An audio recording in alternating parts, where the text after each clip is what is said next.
Thank you. This is Jim Stockstill bringing you another series of teachings from the program entitled The Handwriting on the Wall.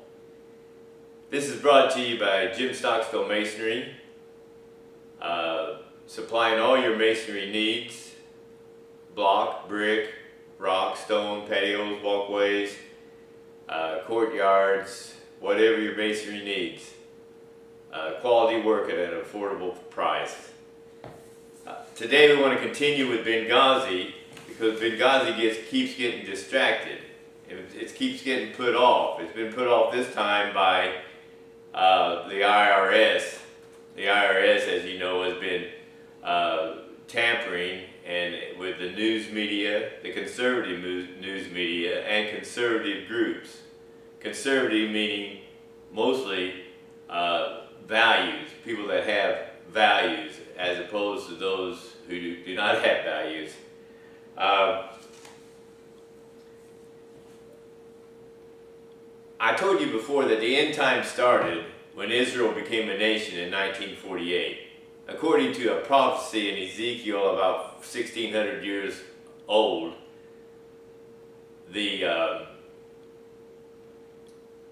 according to that prophecy, the nation of Israel will be dispersed throughout all the nations of the world. The reason I hesitated, I was hoping I had my lighting right. But anyhow, all the nations of the world, this is like 1600-year-old prophecy, and the nation of Israel was dispersed. And God said in the last days, for His name's sake, He would bring them back from wherever they'd been scattered. He would establish them, and they'd never be moved again. So they've been the only nation to ever been dissolved completely and then brought back. And we see that Israel only has good in them, mostly. I mean, they're people, but I mean, they produce, they contribute more than any other group to this world, and yet they're persecuted so much. Why? Because Satan is the god of this world, and he hates the people who have been chosen by God, and that is the Jewish people. They have been chosen. They are the chosen people. We are grafted in. Remember that the first church was the Jewish church, not the Gentiles. We are grafted in, so we just slide in by the hair on our teeth or whatever, by the hair on our chinny chin chin or whatever.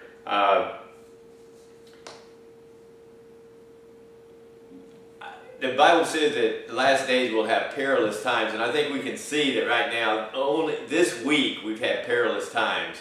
We had a person in London, two guys that attacked this army guy with a meat cleaver and a knife, cut his head off and his hands off, as is commanded for them to do according to the Quran.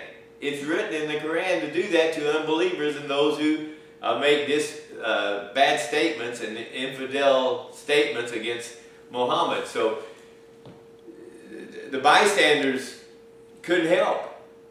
I mean, these were great, big, strong boys, trained. I mean, just in their prime and in their youth with knives. The British people have no guns. England took their guns a long time ago. So say somebody walking with a concealed weapon, they could have stopped this boy from being killed, young man from being killed. And this is what they want to do to us too. It's a UN agenda. The UN agenda is for their constitution to supersede the United States Constitution. That's what the UN is planning to do. To usurp the sovereignty of each individual nation. The UN wants to be the all-encompassing power in the world to bring forth peace and prosperity to the world. And it's a non-religious organization. They don't know God, except the God of this world, who is Satan. But none of them are Christian, and the UN members want to have a new world order. And it's going to come from the United Nations. And according to Kissinger, he thinks Obama should be the first head of this new world order. And this is, just Google it. Henry Kissinger said that in 1990 something. But I'll get to that next week. Man, it's the purpose of this program to get to the bottom of what's going on, to get to the real truth, to discover the handwriting on the wall. You guys that listen to me want to know the truth, and you can interpret the handwriting on the wall. We're in perilous times. We just look at the news every night. That shows you in perilous time. Now, I want to prove conclusively that the only person that could have given the stand down order was the President of the United States, Barack Hussein Obama. He's the only one that could have given the stand down order in Benghazi. The information that I first give to you is from a Navy SEAL, a captain, and he led an attachment in Lebanon. And according to the officer, what this all boils down to is cross-border authority. I'm going to try to make it simple. I mean, you know, the military are used to these terms.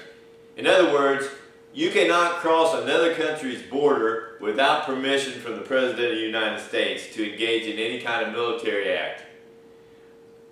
President Obama gave the cross-border authority when we went in to get Bin Laden in Pakistan.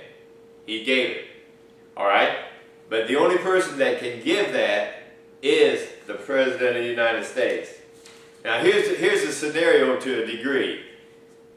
The person on the ground, which was Greg Hicks, who has already testified about Benghazi, was second in authority in Benghazi. He calls the president. He says, we've got an attack on our embassy. He just talked to Stevens, and Stevens says we're under attack. And then the phone line went dead. He calls the president, the Secretary of State. He makes all these calls. They know that the embassy is under attack. Once the order is given for the president to either to say stand down or to cross the border, there's backups. There's all kinds of backups provided in the military. And it's official record of the message. And the reason they do that is because no admiral or no general would want to cross over the border without records of it and have the president later say he didn't give the record. So there is. The alarm is sounded. The president is contacted. The president gives the order to either stand down or to cross the border. Official records go out that if he says cross the border, official records go out. If he doesn't say cross the border, no records go out, right?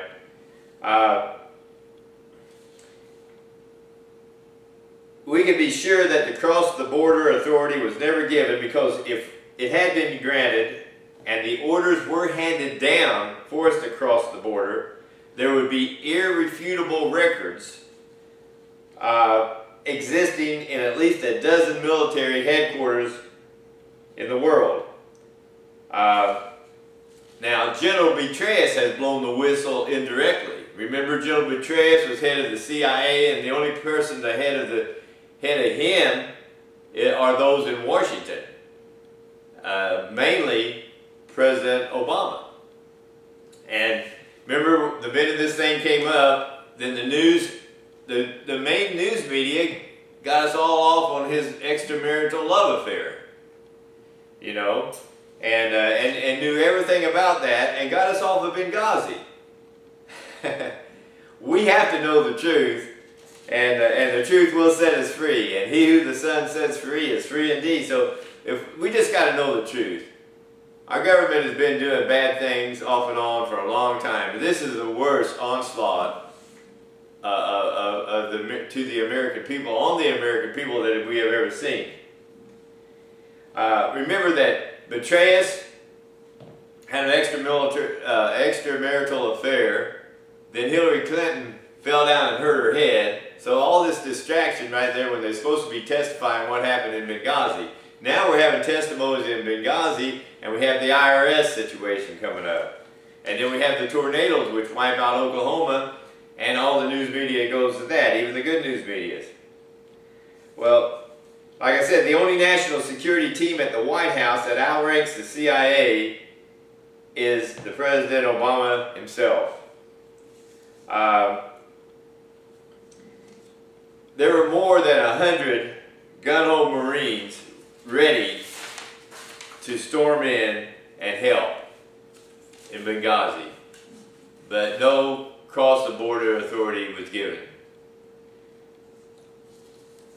According to Mike Huckabee, and he's a former governor, and he got his own show on Fox News, he said that Lieutenant General William Boykin, he was a former commander of Delta Force, and he quotes Mr. Boykin, General Boykin, as saying that they could have had planes there within 2 to 3 hours and boots on the ground within 5 to 6 hours. And the whole thing took 7.5 hours before the Navy SEALs were eventually killed. And that's a great story in itself.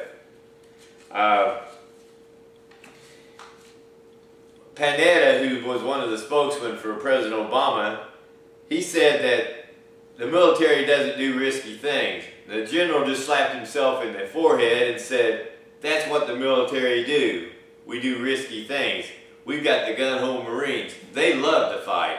We would have gone in and taken them out. Another general, Lieutenant G. McInerney, he served at the highest level of the Air Force, especially in Europe. He said this is going to make Watergate look like kindergarten. The general also insists that the stand-down order can only come from one source, the President himself. The general went on to say that we have never abandoned people before in the history of the military of the United States. So, the stand-down order could only come from one place, and that's been said by General Petraeus, General McInerney, and General William Boykin. Mike Huckabee has said that. It's apparent that the Obama administration is supporting the Muslim Brotherhood as they take over the Middle East. You see, each dictator in the Middle East has been falling, and there's been a bunch of them fall. Gaddafi, Mubarak has fallen, and then in Tunisia has fallen. You know, Afghanistan, Pakistan, they're falling, and the Brotherhood, the Muslim Brotherhood, and their affiliates and all their sources are taking over these countries. These are the very people that are blowing us up in Boston. Yet, we don't call them terrorist attacks. This is pretty big what I'm telling you, and it's not a conspiracy theory, it's on the news daily. I'm just deciphering it. I know when I worked and was supporting a family, and well, I still work, but when I was supporting a family, raising kids and everything, all I could do was just put bread on the table. I'm telling you this for you to get your own opinion and know exactly what's going on. We've seen that the Obama administration is supplying weapons to the rebels. And these are the rebels who are attacking our streets, blowing the legs and arms off of our people in Boston, massacring people in Fort Hood.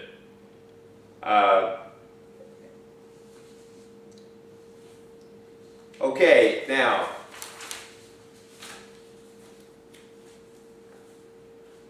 here's what a newspaper, Jewish newspaper, has to say. After the fall of Gaddafi, who was a dictator in Libya, and Libya, Benghazi is in Libya, that's where our embassy is, just get it all straight. After he fell, then there was a focus on trying to take the weapons back that we had given to the army that was attacking, that was fighting in Libya. The rebel army that was fighting. As we got reported on our newspaper and our news media, that these people who were fighting to establish democracy. In Egypt, they were fighting to establish democracy. This is far from the truth.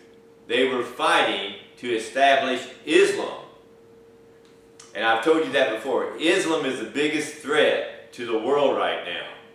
And all you got to do is turn on the TV and you'll see where they've blown up somebody or they cut somebody's head off or they've done something.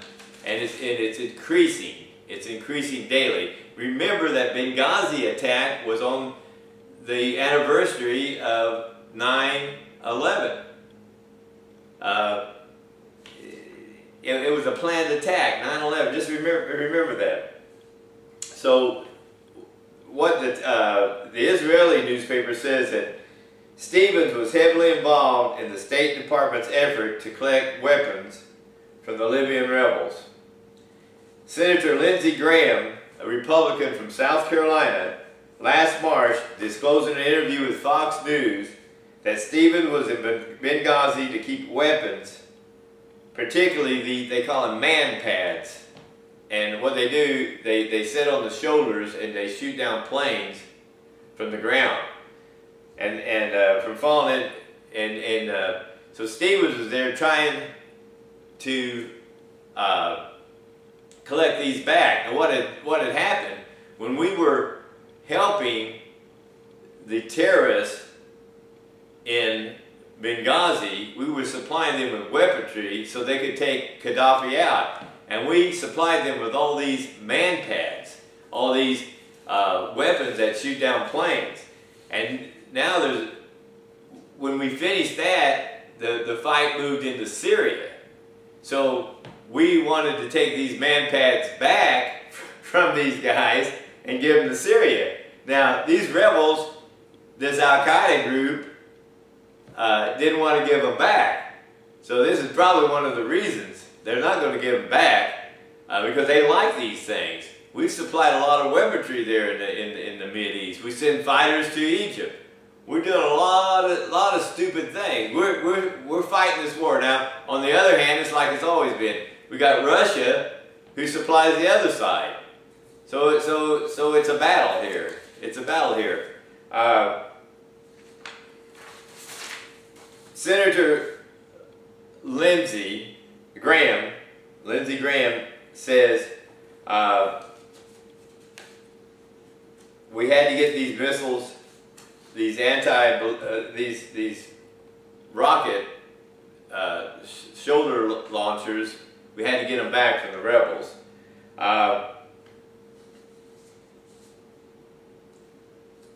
Now Shapiro said in a talk February 2nd, 2012, he said it to a think tank. He said that Secretary of State Hillary Clinton committed to providing $40 million to assist Libya's efforts to secure and recover the United States weapons that it had given them. And then he goes on to say, what else is there? Well, the Bible is full of examples of a very few people taking on the majority and winning. If America is going to survive the attack that's on our civil liberties, the attack that's on our people, the physical attack on the people in America, we have to be enlightened. We have to know that Islam is here in our grounds. We have to know that our president is Islamic. We have to know that their main thing is to conquer and be the supreme religion in the world. We have to know that it's Islam in the Mideast that is conquering all these nations. They're becoming fortified. They're becoming unified. They're becoming one. And it's billions of them that are taking over the Mideast. They want to come down on Israel and they want to wipe Israel off the map. It takes all of them to beat this little nation of Israel. But so right now we went from Libya, we've gone to Syria now, and we're supporting the rebel fighters in Syria. Next we'll go to Lebanon. After that we've got the whole Mideast is Islamic, except for Israel. So you've got the news, you've got the information, and we just remember that Jesus is Lord, and in the last days, the glory of the Lord has risen upon us.